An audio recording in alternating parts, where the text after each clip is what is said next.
before I forget.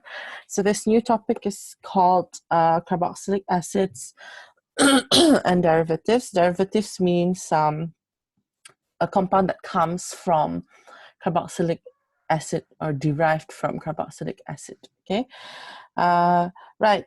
So some basic information that you already know about carboxylic acid is naming. Okay, naming your carboxylic acid, they tend to end with oic acid depending on the number of carbon atoms that you have. So if you have 3 carbon, including the carbon of the COOH, okay? So students tend to make this mistake where they just count, 2 carbons, and then there's the carboxylic acid, so ethanoic acid. You must include all the carbon in that compound. Another thing is that carboxylic acid, the COOH is always at the terminal. Terminal means at the end. So that means the carbon of the COOH must always be number 1, carbon number 1. So when you start numbering, when it comes to naming, okay, so always put the carbon of COOH as 1. Another type is when you have 2 carboxylic acid group, 2 COOH group. We call this the dioic acid. Someone can reply to Mukri. He needs the password. So when you have 2 carboxylic acid, we call it the dioic acid. Okay. And then naming, you would normally ethane dioic or propane dioic, butane dioic acid, and etc. Okay. The next features that we're going to look at is the solubility in water. Thanks, Inshira. Solubility, usually, well, the general rule is polar molecules dissolve in polar solvent. Non-polar molecules dissolve in non-polar solvent. So if you want to talk about solubility in water, we know that water is a polar molecule. It's a polar solvent. So your compounds or your molecules that you want to dissolve in water needs to be polar, okay? Another thing, so why this polar molecule dissolves in polar solvent? Because they have an interaction. Usually with water, the interaction is a hydrogen bond. Okay, so you see that the hydrogen is attached to one of the 3 electronegative elements, F, O, and N. So if you look at this hydrogen, so hydrogen bond can happen here. Notice that the hydrogen on the CH3 group does not have any sort of interaction because that hydrogen is not polarized. That means it does not have a slightly positive charge, okay? The reason why this hydrogen has a slightly positive charge is because it is attached to a highly negative atom, okay? So that dotted line represents your hydrogen bond. I will not go into details on hydrogen bond because that's your AS stuff. So it's the lone pair of the oxygen attracted to the slightly positive hydrogen, okay? This hydrogen on the CH3, they are not polarized. They are non-polar bonds, okay? Carbon and hydrogen, no difference in electronegativity, essentially. Right, moving on. The first part is we're going to explain the relative acidities of carboxylic acids, phenols, and alcohols. Now, I don't know how fast we're going to go with this, but with the other block, I didn't really go fast. So we're going to stop wherever I stopped with block 4. Okay, so yours may be short, depends. Right, so we want to compare these 3 different functional groups, carboxylic acids, phenols, and alcohols. Okay, so we've already looked at phenols and alcohols. There are 3 explanations that you can use to explain acidities. The first explanation is the stability of your anion, okay? Why I talk about stability of anion? Because if you look at the dissociation equation, okay, the more anions you form, or the more ions you form, the more acidic it is. That means forward reaction is happening, okay? That's the first one. Stability of the anion, more specifically, usually is the, the stability of your anion. Okay, we don't really talk so much about the H plus ion. The second one is the where the equilibrium lies. Does it lie more to the left, okay, or more to the right? So in terms of acidity, more forward or more to the right means more acidic. Okay, so if I just add that, forward is dissociation, or you may call it ionization. Okay, and then the reverse is association or deionization. Okay, but the one that we're interested in really is the forward reaction. Okay, so that's the second explanation. If your equilibrium lies more onto the forward reaction or to the reverse reaction. More forward, more ionizations, more ions, more acidic. Okay, the third explanation is the strength of the OH bond. Okay, the OH bond, the strength of the OH bond, because that OH bond is the one that is being broken to release your hydrogen ions. Okay, the weaker the OH bond is, the easier to break the bond, the more you release hydrogen ions, therefore more acidic. I personally find the third explanation to be the easiest. Okay, now how do you do this in the exam? If you can remember all three explanations, you write down all three. If you can remember just two, you write down two. And the worst case, and only the worst case, you will only remember one. Okay, do not try to not memorize any at all. Okay, please choose at least one of the easiest explanation for you to understand. Okay, where was I just now? Okay, so I forgot what I wanted to say. Anyway, right, so these are the three explanations that you can use. Oh, make sure that when you put all three explanations, they do not contradict with each other, okay? Because the moment they start contradicting, that means it shows that you don't understand. So there is a risk with writing too many explanations, okay? So yeah, usually at least one explanation should be fine, provided that your explanation is complete. Okay, right, the acidity of carboxylic acid, I believe this is empty in your notes, so can you please write this down? So carboxylic acids, the name acids mean they are acidic, okay? However, they are still weak acids, and in water they dissociate or they ionizes according to this equation. Okay, so this is the displayed formula, and this is the structural formula. So you can choose to draw both of this equation.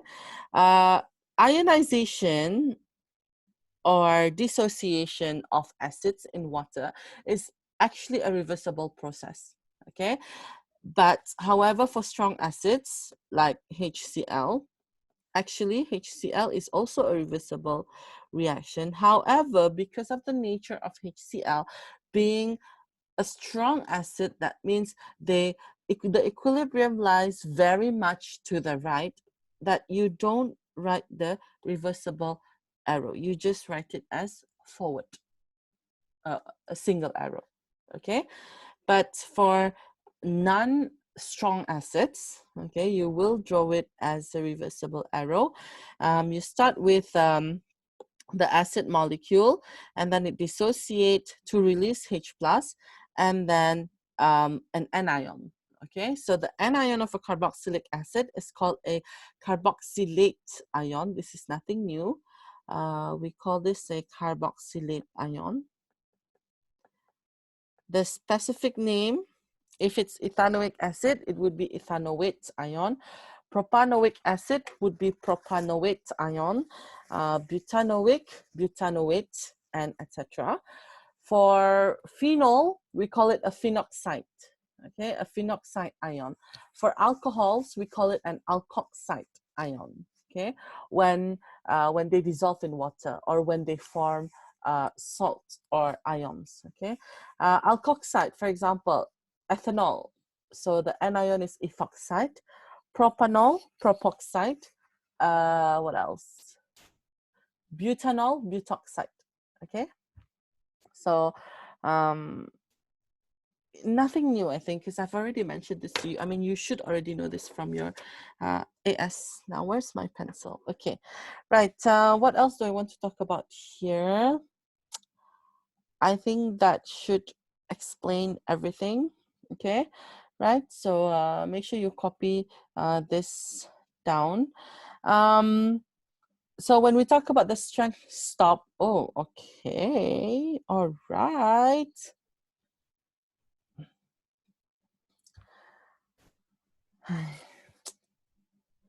I did not expect this coming from you, Eric. If anything, it would be ang.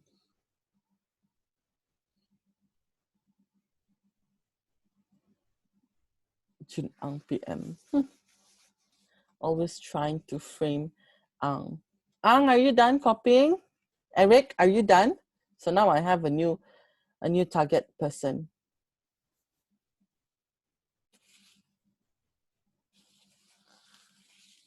Okay, so this works for any carboxylic acid, okay? Ethanoic, propanoic, and etc. He's read for once, miss. Oh my God, Ang. Right, when we talk about the strength of the acid, okay, we don't really talk about pH because pH is such a general, I mean, the unit is, what do you call this? Arbitrary, yeah. So we like to talk about Ka. Now, if you remember Ka from your A2 staff, it's not AS staff, so you need to remember that. Ka is products, the concentration of products over reactants. So your products is your ions, and then your reactant, which is your molecule, your ethanoic acid, is your goes at the bottom of the expression. Okay, so if you want to talk about a more acidic compound or a more acidic molecules, that means the top is big, you have more ions, therefore Ka is big as well. Okay, so a big Ka means more acidic, right? What about pKa? pKa is the opposite of Ka because pKa is the negative log of Ka.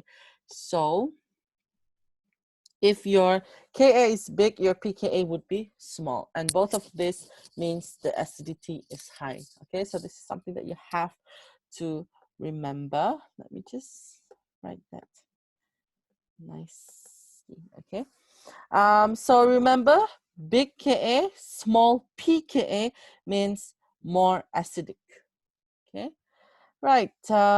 Before we move on to explaining why carboxylic acids are acidic or the most acidic among all these weak acids of your organic molecules, okay, like phenol, alcohols, even water, okay, right. The first thing that you need to look at is the delocalization. Okay, there is actually a delocalization in your carboxylic acid, but first I need to draw this R group means alkyl group.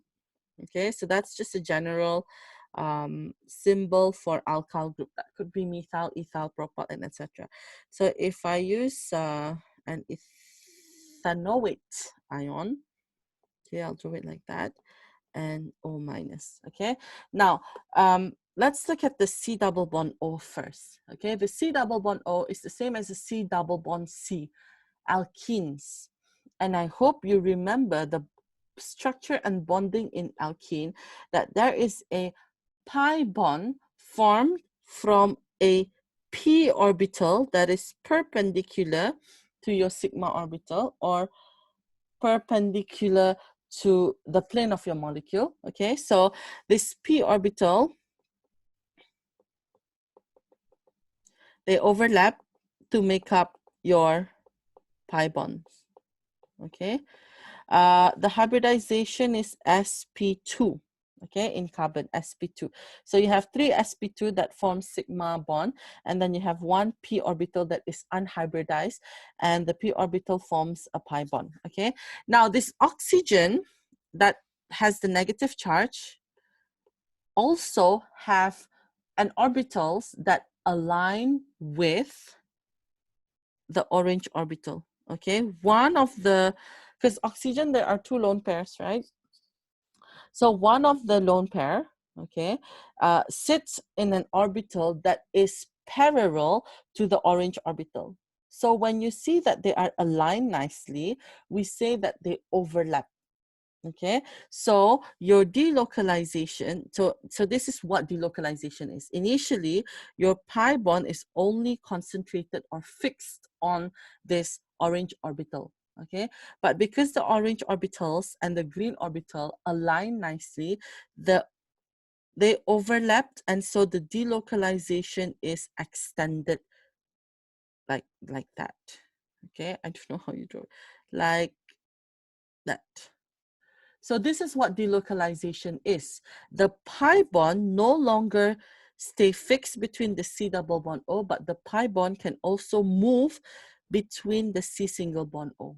Okay, this charge that was on the oxygen is now, it can be moved between the COO bond.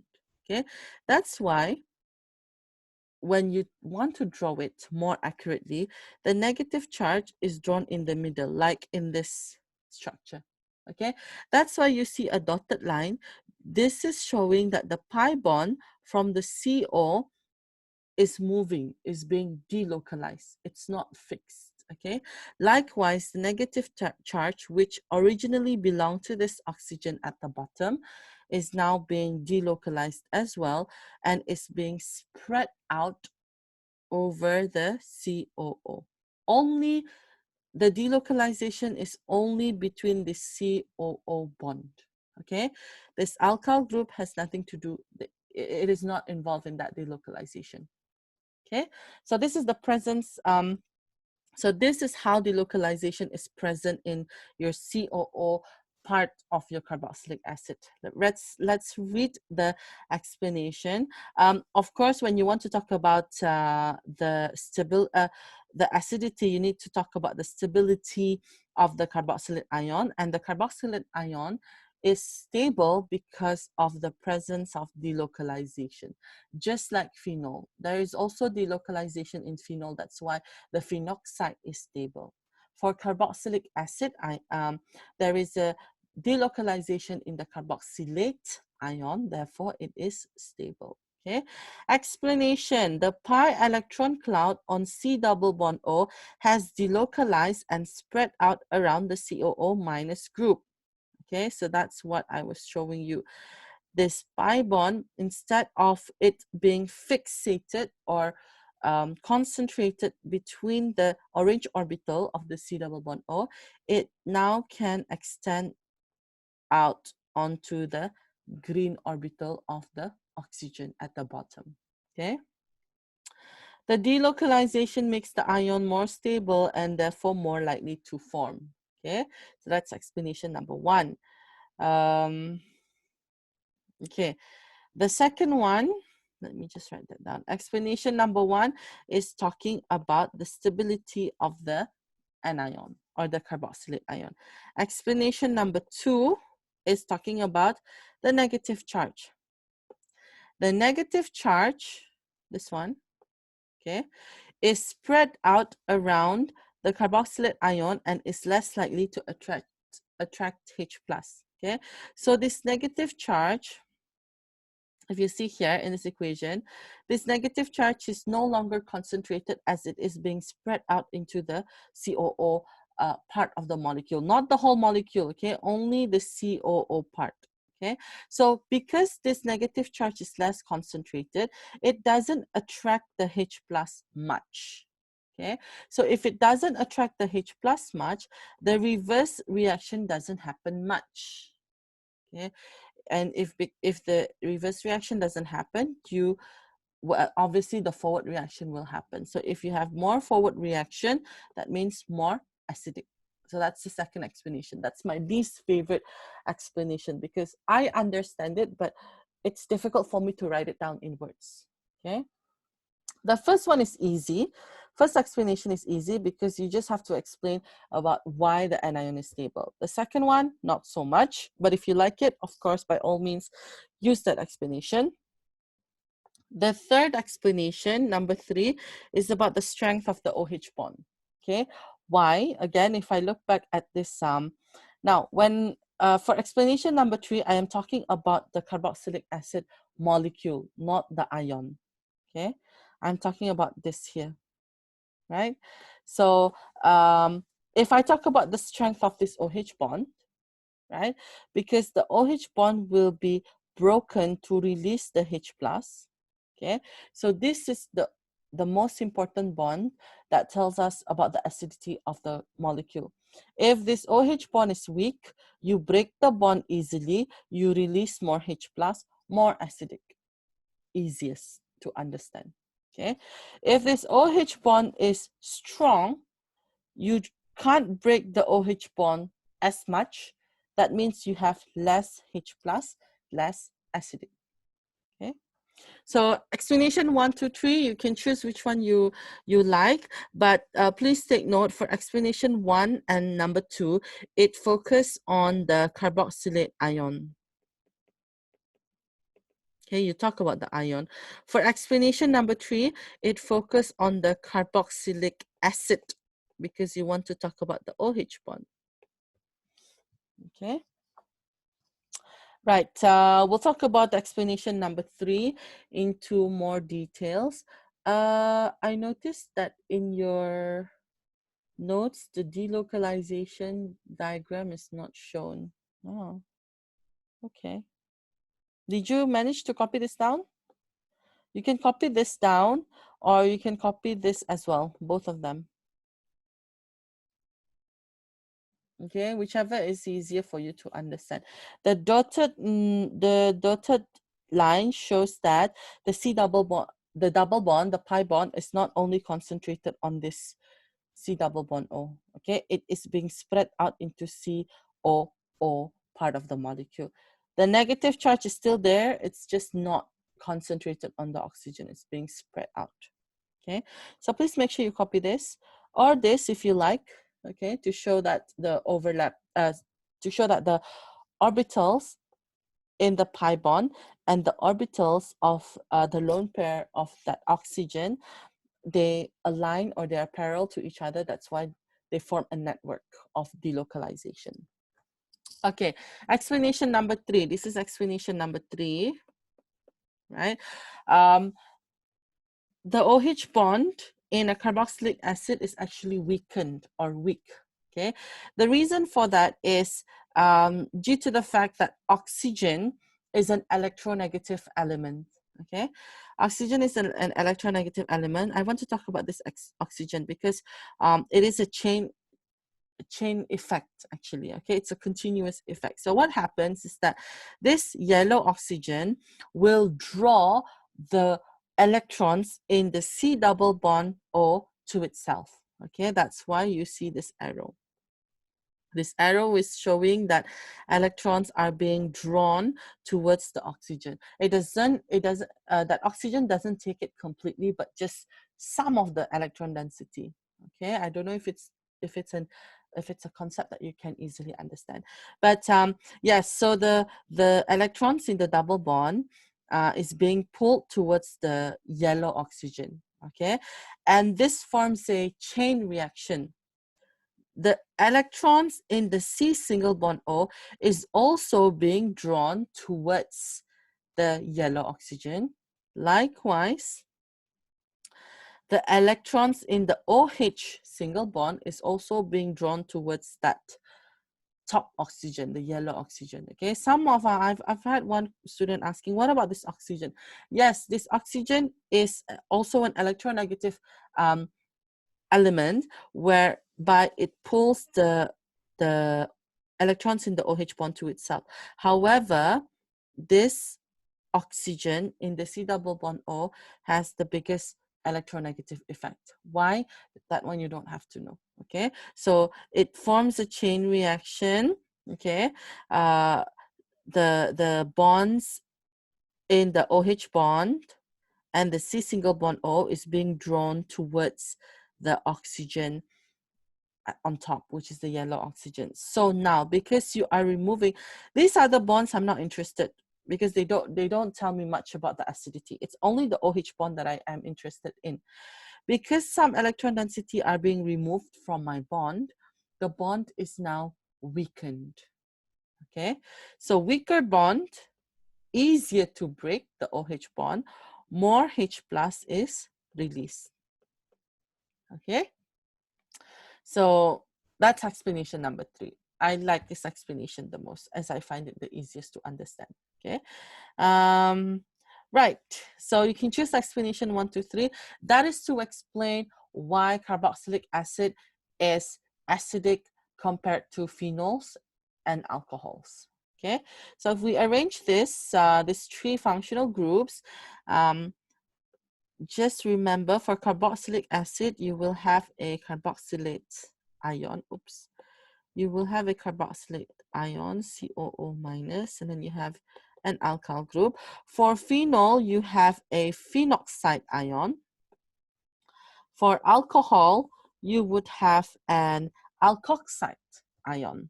Okay, so carboxylic acid is the most acidic. Okay, you would say that the anion is the most stable. Okay, and alkoxide, being the least acidic, has the least stable anion. Okay, so I'm just going to recap this quickly. In carboxylic acid, okay, there is the delocalization in the COO part of the anion. Okay, so what happens is the pi bond is being delocalized into the COO, and then the negative charge is also being spread out between the COO part of the molecule. Phenol, same thing. The lone pair, the charge on the oxygen is being delocalized into the ring. So some sort of delocalization is good. It makes your anion stable. Okay. Alkoxide, okay, this charge is not being delocalized. There is no delocalization. Okay. Alkoxide has the opposite effect because of this electron donating alkyl group. So alkyl group is electron donating, and alkoxide is already negatively charged. With an alkyl group, adding more negativity onto the already negative oxygen makes it more unstable. Okay, so if you're a negative person, you do not want any more negativity. So this makes alkoxide the most unstable. Okay, so that is all that I want to explain today. Okay, well, more or less the same time I spent to explain to the block 4 as well. So today we look at comparing the acidity of the different functional groups. Tomorrow we are going to explain the acidity of the same functional group, which is carboxylic acids, but they have different things attached to it. Okay, so there are 2 groups that can affect the acidity of a carboxylic acid. We call this the electron donating group.